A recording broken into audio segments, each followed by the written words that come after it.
Hello everyone, this is David. This isn't a thread, but if somebody wanted to do a thread, that's fine. What if you could get intoxicated by an album? What albums would just make you shit-faced? What albums would just ruin you? These are albums that I listen to and I can listen to over and over, and I stay excited by them. And so, if I could get drunk on an album, these would be the albums I got drunk on. And this is in no order. I stayed away from the metal, like death metal and thrash and whatever. Stayed away from the prog rock. Just mainly went modern rock, classic rock, and then hair metal, because there's so many that are fantastic. First one, Bruce Springsteen and the E Street Band live at the Hammersmith Odeon, 1975. Holy shit, the version of Thunder Road that is on this album is fantastic. At first, you're just having a nice drink with some friends, and it's nice and calm and everything. And then 10th Avenue Freeze Out kicks in. By the way, the version of Thunder Road on this is better than the studio version. Even though I was only 3 years old when he played the Hammersmith Odeon, I feel that I still missed out. I feel that I failed as a fan of Bruce Springsteen. If you do not know, this is also a live DVD. We were lucky enough to have that. It's a 2-disc set, and I mean, listen to this. Listen to this. Thunder Road, 10th Avenue Freeze Out, Spirits in the Night, Lost in the Flood. Those are the first 4 songs. Holy crap. It could have been an EP with just those 4 songs, and it would still be one of the greatest live things ever. A lot of people talk about Iron Maiden, Live After Death. I talk about Bruce Springsteen live at the Hammersmith Odeon. And there's a part where the whole band stops during Lost in the Flood, and it's so awesome. All right, that's the first one. This is a little bit too close to home, especially the song Got to Give It Up. You know, this album gets you absolutely shit-faced, probably a venereal disease, and in rehab. It's fantastic. It's so awesome. This is the album that when I was listening to it one day, Barb came home and she's like, I hate Thin Lizzy. And I was like, well, our marriage is a disaster. Everything is so awesome on this album. I have a friend who doesn't like this album because he rhymes so much on this album. Do Anything You Want, Toughest Street in the Town. There's a line, like a rat in the back, it attacks from the pack, or something to that effect. Phil was awesome. This is an album where you get drunk like you're in 11th grade at your friend's like garage or basement, and you have to make sure that the parents don't know you're listening to this too much, because you are going to get absolutely wasted. And this is the best thing Soul Asylum ever did, in my opinion. Some people might say Hang Time, the album before this. Some people who didn't know who the hell Soul Asylum were before Grave Dancers Union will say Grave Dancers Union. You are wrong. This has Spinnin'. It has All the King's Friends. We Three, which is about when you have a friend and they get a girlfriend and suddenly you're the odd one out. Such a great song. Oh my God. This is a... Also, you could call these albums 100% albums. This is where you're having a little bit of wine at dinner. Everything's cool, you know. The hi-fi is just right. Down in Peter Chattel's living room, where the hi-fi is just right. This album is awesome. It's very acoustic, lots of flute playing. if I haven't told you what it is, it's Midlake, The Courage of Others. Doesn't that look like a European like black metal band cover or something like that? Like it should be an Ulver cover. These guys are from Texas and they're like this weird acoustic indie rock, and he said I could write like 10 Radiohead style songs a day. What I can't write is one good Jethro Tull song, and that's what I want to write. One good Jethro Tull song. This album is fantastic. If you like the first song, listen to Acts of Man or Small Mountain. If you don't like those songs, then you won't like the rest of it. This album, if I'm listening to it, I can be like totally like road. This happened to me once. I was like absolutely road raging at somebody who cut me off, and as soon as the lyrics of this song started, I totally forgot about what I was angry about and started singing along with them, and everything was right with the universe. So this is a little drink before you go to bed kind of thing. Let me see if this has the actual cover. No, it doesn't, because I only have this silly 2-for-1. But at least it's 2 discs. But the disc that I'm talking about is Cheap Trick, Next Position Please. Oh my gosh. If you have not heard Next Position Please, do yourself a favor. This is when Tom Peterson was not in the band, and John Brandt was on bass, and John Brandt, for my money, is a better bass player. I mean, the song I Can't Take It kicks in and it's like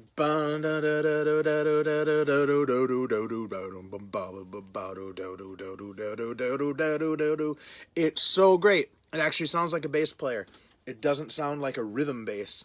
Oh my gosh, I Can't Take It, Next Position Please, You Talk Too Much, 3D, for a mellow song, Why Oh Why Oh Why Oh Why, so great. Invaders of the Heart has a false beginning where one of them's like ba, ba, ba, ba.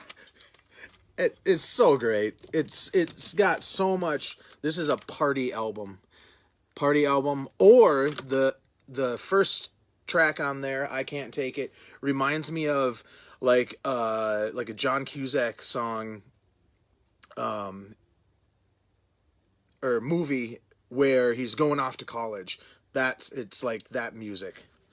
I don't want to show this one because it's metal. Icon, Night of the Crime. Everybody knows I love this album. There's only one bad song on here. It's called Rock the Radio. Light rock. This is absolutely kind of AOR kind of stuff at this point. Totally different from their first album. Just awesome. Partially a, what do you call it? Concept album. Loosely based concept album. Bob Halligan Jr. co-writes a lot of the songs. It is fantastic if you like bands like Black and Blue or Keel or That's Enough. Just listen to it. This is an odd one out. This was an odd one out because they're kind of, pop punk. Allroy's Revenge by All. This thing, if you like Green Day at all, listen to this band because this is exactly who they stole their stuff from, but don't do it even half as good. And this has a guy named Scott Reynolds singing on it, and he is fantastic. He is my favorite. If you don't know about All, basically the band The Descendants turned into All, but basically only replaced their singer and decided to let the Descendants die and do All, but now they kind of do them unison, like back and forth. Scott Reynolds played on 3 albums, 4 if you include the live album. But this album is so fantastic. The big hit, if they had a hit, was She's My Ex. but my favorites are Mary, Bubblegum, Scary Sad, and Fool. The whole album is great. Great lyrics, great playing, just awesome, and great lyrics. Great lyrics. There's some really awesome stuff on here. This is the singer of Rival Sons, Jay Buchanan. It's just called Buchanan. It's called All Understood. And this album kicks off with a song called Plans that is fantastic. It's about a girlfriend going to college and like leaving him, and you don't, he basically is heartbroken and stuff. The sticker, the blurb little sticker on here says, exhibiting a style that melds the soul of Jeff Buckley, the craftsmanship of Joni Mitchell, and the raw power of Led Zeppelin, Buchanan have created the sexiest record of the year. That's why I kept that, because it called it the sexiest record of the year. There's also a song called 3 Times Eileen, where he sings, Eileen, you look so good tonight. Colleen, sorry. 3 Times Colleen. He sings, Colleen, you look so good tonight. Colleen, we both know wrong from right. I would never do that. Never do that. God, was he... Here. There are lyrics in the damn thing, so I'll just read them. I could sing it and remember it. Colleen, you look so good last night. Colleen, girl, we both know wrong from right. But I could never do that. No, I'll never go there. Where you can do what you like, but I won't do that to my friend. Basically, it's about this girl who is about to get married to his best friend, and she's basically like coming on to him. At the end of the song, he says, I would never do that, but she came 3 times, and it cost me my best friend. I love that song. Oh, there's also a song on here called American Sons that is fantastic. So if you like Rival Sons, find this album. It is fantastic. I actually like it better than all the Rival Sons stuff. Totally drunk in the back of a car. I don't know where this intoxicates you, but Corey Hart, First Offense. Holy crap. Could this album be any better? I know most of you are saying, what? Sunglasses at Night guy? Yes, Sunglasses at Night. There is so much fretless bass playing on this. Sunglasses at Night, Peruvian Lady. He was kind of like Solo Sting before there was Solo Sting. Lamp at Midnight. She's got the radio. Oh, man. There's so much good stuff. I really wish I would have listened to it. There's one line on It Ain't Enough. I could pour out my heart or pour you a drink. God, what does he say? He says...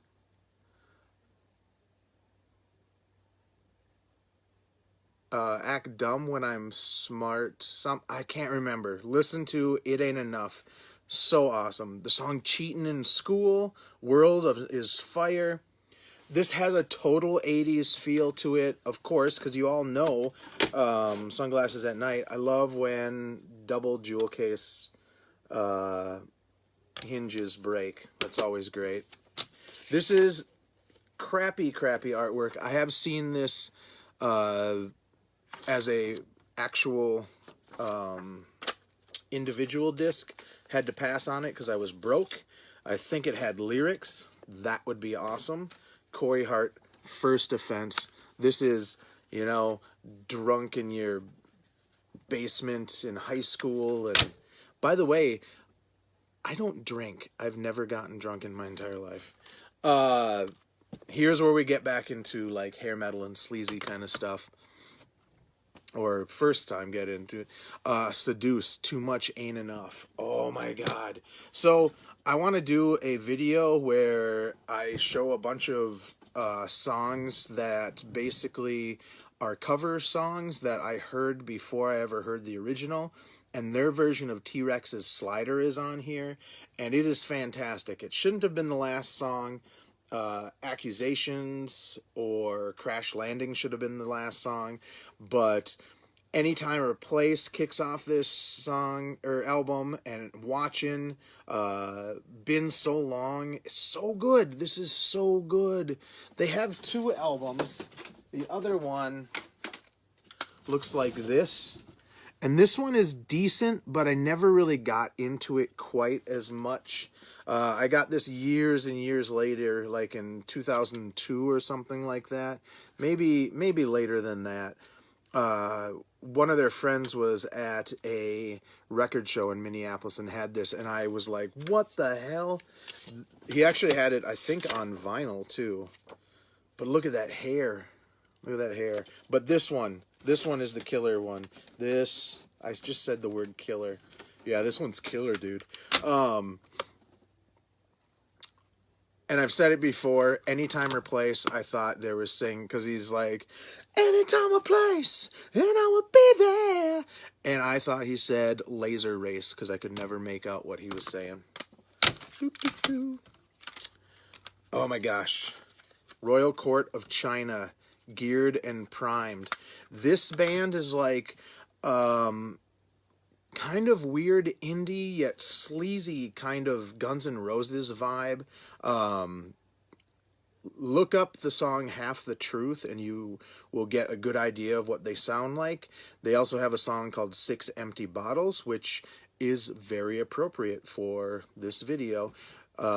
He sings, I got 6 empty bottles of tequila, and I'm thinking of you, not too clearly at the moment. And he's got this really, I can't even do it, where he's like, at the moment, and he's got like weird vibrato. It's fantastic. This is kind of a hard album to get, or at least it was when I was looking for it.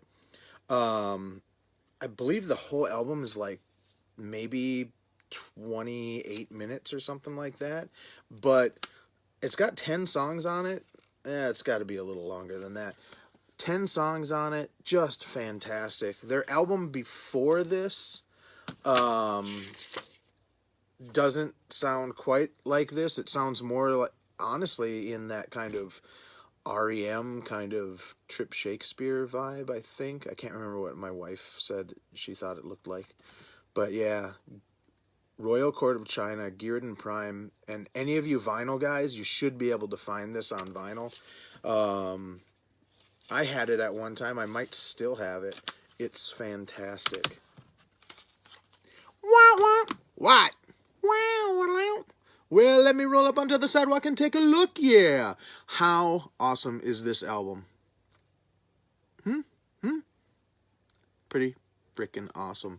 I mean, who would have thought he would put out an album this awesome? The only thing on it that, I mean, it has That's Life, that's a cover. Tobacco Road is a cover. And technically Shy Boy is a cover, but, you know, let me see. I thought for some reason I'm Easy is also a cover. Billy Sheehan is technically. So there's 1, 2, 3, 4 out of 10 songs on here that are covers, essentially. I'm not going to include Shy Boy, so 3. That's Life is the only thing on here that I could do without. Otherwise, Ladies Night in Buffalo, Going Crazy, Elephant Gun is so fantastic. Billy Sheehan's bass playing where he's like, and Big Trouble. Big Trouble is so great, especially the chorus where he's like, does the how many times have you said to yourself, hey, I feel like a yo-yo. So great. So great. This album should be one of my Desert Island albums. I love that cover too. It's fantastic. This was David Lee Roth at his finest. I think even better than any of the Van Halen albums. Fair Warning is a close second. Oh, I don't know how this intoxicates me, but this is one of the albums that I can listen to over and over again. And when I didn't have radio at one job, I would have to sing albums to myself. And this is one of the albums that I could sing from start to finish in my head with no music along. And if you aren't familiar, that guy standing right there in the middle is Vivian Campbell. This was before he joined Def Leppard, and it also has Nick Brophy and Rob Lamoth. And Rob has had a bunch of solo albums that are kind of hard to find. Listen to the song Whisper or Water from the Moon if you're curious, or actually Toy Soldier. That's a great song. They used that as a single. I don't know why it didn't get any airplay. Wait, let me see. No, I know exactly why, because this came out in 1990, and by then people were like, this is like maybe like a whiskey or a bourbon or something like that. Remember, I know nothing about alcohol. Oh, God. Motley Crue, Too Fast for Love. This is actually not even alcohol. This is like every drug created when you listen to this. It's so freaking good. I still, to this day, don't think that Nikki Sixx played bass on it, though. My favorite song is Piece of Your Action. That song alone is a good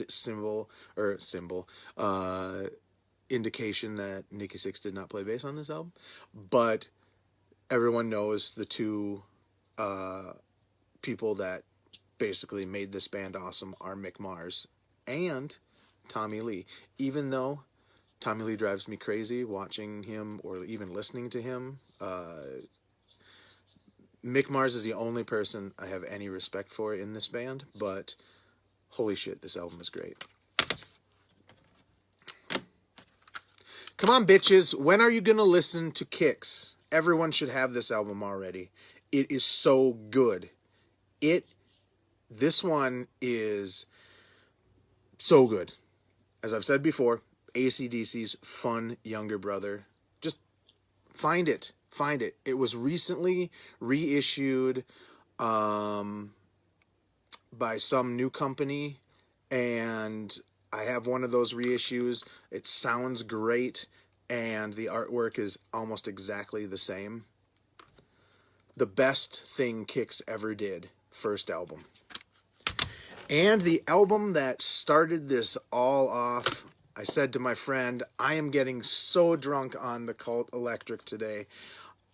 This album is fantastic. The only song on there who should not have been on here is Born to Be Wild. Why did they have that? At least it's not the final album or final track.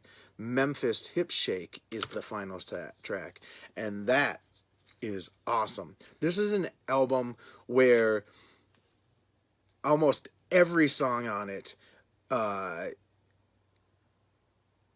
like, you feel like you have to kick.